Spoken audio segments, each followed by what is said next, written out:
I'm making a huge mistake right now, and I want to share that mistake with you guys so you can learn from it.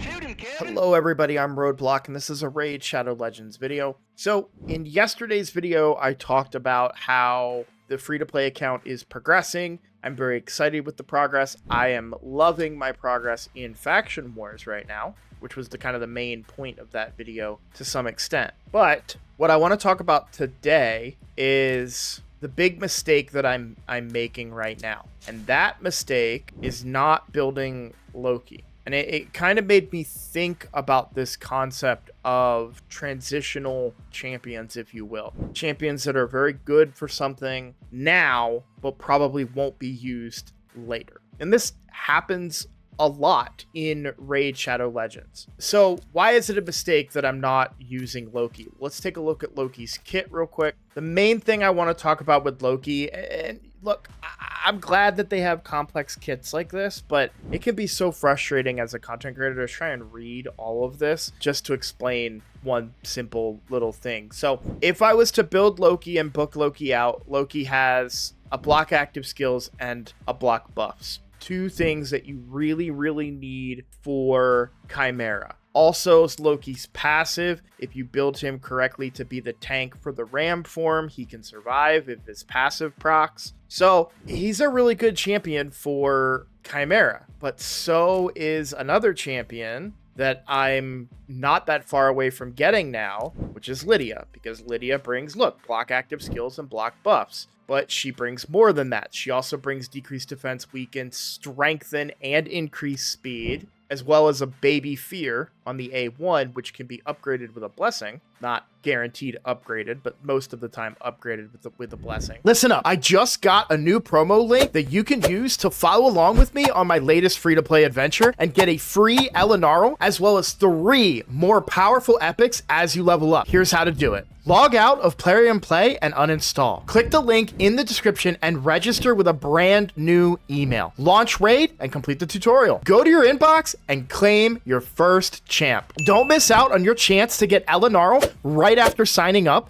as well as Fayne, Uugo, and Tagoar as you progress through Raid. Click on my link right now and let's crush this together. So she's a little bit more viable. So I would say that Loki is a good transitional champion into Lydia, but my mistake is that I don't want to invest in Loki. And I completely understand the argument that it will improve my account. I know that it will. I'm sitting here telling you that it will. I have a difficult time personally investing in champions I know I'm not going to keep using. And especially champions that are for a very niche area. Now, this isn't always the case. I would argue that a transitional champion, another example of that would be something like Allure. We just made a video dedicated to her the other day. She is a really good transitional turn meter manipulator, single target turn meter manipulator, until you get Newt, who is just a better version of that, right? That's a different situation, because if you were to build Allure, you never know if you're ever going to get a Newt. I mean, this is the #1 comment. It's going to be a big comment on this video that, you know, oh, I've been playing for 6 years, I still don't have a Newt. You know, it's like, yeah, like there's no guarantees in Raid Shadow Legends. You may never get this champion, right? And that's an important kind of factor when it comes to Raid Shadow Legends. And that's a situation where I think a transitional champion is very good. But for me, my frustration is that I know in a couple of days of playing, I'm going to have Lydia. Or days, well, weeks, couple weeks of playing, I know I'm going to get Lydia because I have built these teams very well. I have good champions now. I'm putting gear on champions that I have never put gear on because I was being lazy before. Now I have that motivation. I took a break from this account. I come back and I'm stronger. I care more about the account than I did before because it wasn't a job. Now it's enjoyment. So I know that I'm going to get Lydia. So I'm going to put that on hold. I'm going to put that on pause and say, I'm not going to build Loki, right? It's beneficial to me, but that's books that I don't have right now, and I need them to guarantee the block active skills. Nothing worse than doing Chimera, getting to Viper, and not landing your block active skills. So I would need books that I don't have anyways. Furthermore, I would need resources to level and build and do all the stuff for Loki, and then use him for 2 weeks, 3 weeks, and then never again. I know that you guys are going to come at me in the comments and say, well, you could use him here, and here. I totally get that, guys. The fact of the matter is, I just don't like investing my resources in champions that aren't necessarily going to benefit me on the broad spectrum. And this is not just a Loki thing, by the way, for those of you that are, this is a me thing, because I have several legendaries in here who I have yet to build that might be good everywhere, or might be good in very specific areas of the game, and I just haven't bothered to invest in them yet. That's just how I want to play. And above all else, play how you want to play, right? There is no rule book for Raid Shadow Legends. I mean, I talk about this all the time. I've had people that have gotten into this game and they say, I don't want to do arena. And it's like, you're throwing away 20% of stats, but hey, play the game how you want. You want to play it casually. My favorite line to say, and you guys hear me say it all the time, there are people out there who play Raid for when they're sitting on the toilet. That's the only time they pull it up, play it for a little bit, do their business, and then move on, and then don't touch Raid again. I guarantee you there are people out there like that. It is a mobile game. And it can be casual. It can be very hardcore. I lean towards the hardcore. I'm sure that if you're watching videos on it, you probably lean a little bit more in that direction. But at the end of the day, this is a video game, and you can play however you want. I want to always reiterate that. So that's why, even in my intro, I was very particular to be like, don't do my mistake. No, I said, I'm making a mistake. I want you to learn from it.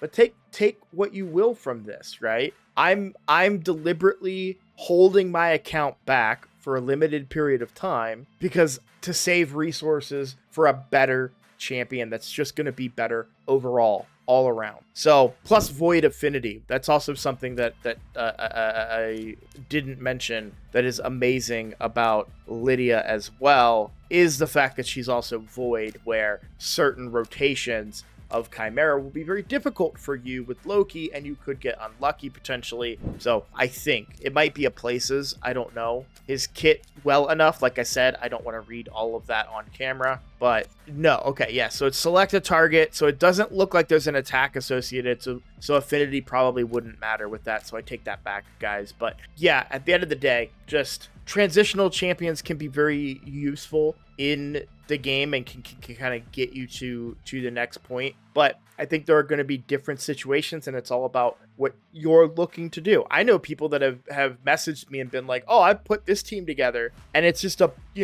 very random, very specific niche team for a boss. And I'm like, man, that's awesome. And it's like, yeah, it takes 4 minutes, but whatever, or 5 minutes, but whatever. It's like, cool, that's a cool team. I'm not going to build it, and same thing for sorry, I'm going way off subject here, but I'll end this very quickly. But even for Phantom Shogun and my all rare team, I get people all the time that are like, well, I have a 10-second team. Okay. You should build a 10-second team. You have a great roster. I do have a great roster, but I like this all rare team for my own reasons, and I can, so it's just one of those things. But if you're here and you want to learn, I would understand transitional champions and understand when to get out of using transitional champions as well. I see that all the time.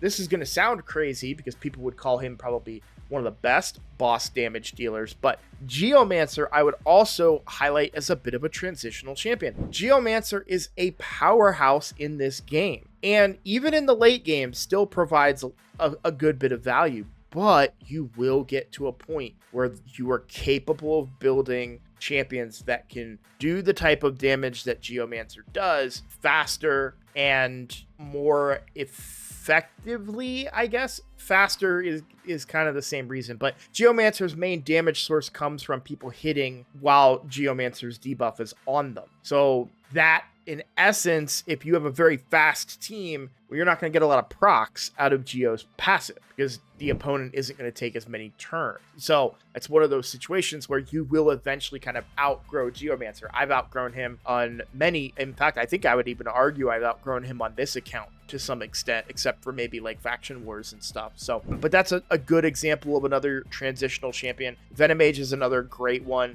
Great champion, has a really, really good kit. Still useful in some areas of the end game, but ultimately you're gonna transition to other types of damage dealers. Well, whether it's a different poisoner altogether or a different person that's bringing decreased defense or heal reduction or whatever you're looking to get out of Venomage, you're gonna find other options. Or maybe you end up getting just a pure boss killer in Newt. Or even another kind of guaranteed one would be the horse, right? Marius. So it's just something to think about and remember when you're building your teams and building your champions, and don't be afraid to get away from those transitional champions when the time comes. Armiger is another great one. You can see I've built an Armiger level 60, right? I have gear still on him, some masteries, but he was a transitional champion until I got Allure. Then I got Allure, and she was a transitional champion until I got